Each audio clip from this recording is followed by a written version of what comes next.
When we think about a flame, we think about the reaction of combustion. But I think that there's cold plasma, and they can appear under certain circumstances, but I think that they are very special.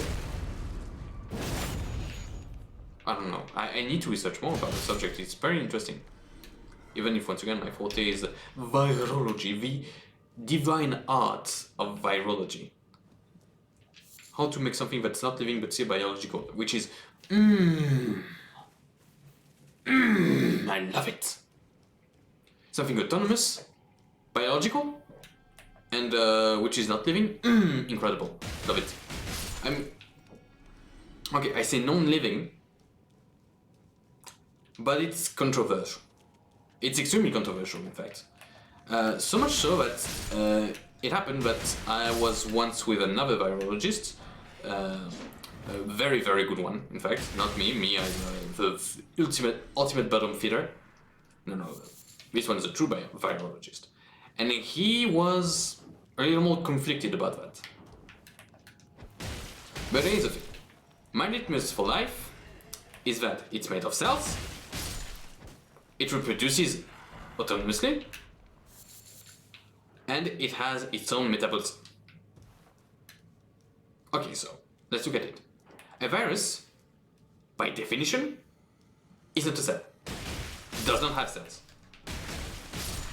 The definition of a virus is a nucleoprotein entity that infects cells to make more copies of itself by hijacking the protein factory inside the cell, in the protein processes, the metabolic processes of the cell. Let's call it that.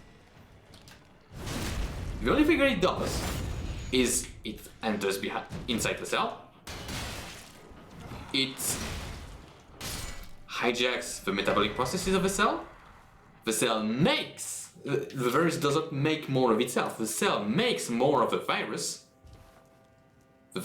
get out, and repeat the cycle. There's nothing else. Literally nothing else to that. Always think about the n+1. Why would the virus do that? And it's just basically game theory at this point.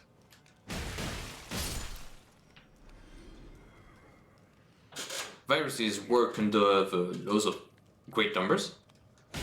So basically you think that they are going to rely on extremely infrequent events, because they're just, imagine that they're a population of billions and only one needs to win.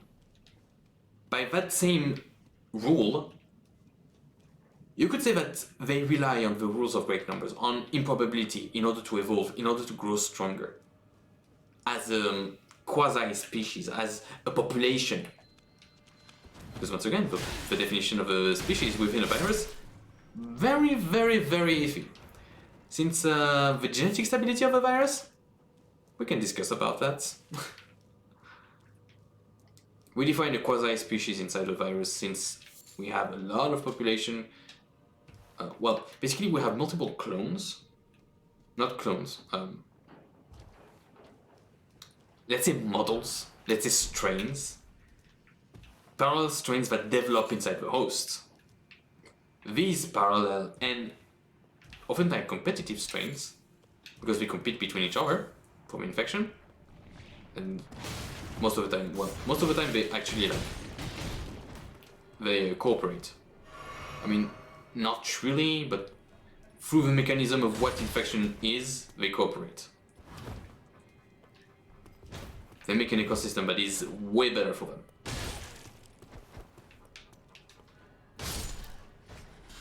So, where was I? Oh yeah, so we have multiple distinct population of a virus that develops inside a host. Why? Well, because you have different cells that are infected by different copies of the same virus. These copies mutate. Well, they can mutate. There's like... Okay, they will mutate, because it depends. It depends on the fidelity of the I will call that the reproductive protein. It's called RNA or DNA polymerase, either RNA or DNA dependent. Why do I say RNA? It's because of the French. I say RNA polymerase, RNA dépendante. You know, it happens. They have an error rate. It can be 1 in 10,000, 1 in 100,000, 1 in a million, sometimes 1 in 1,000 even.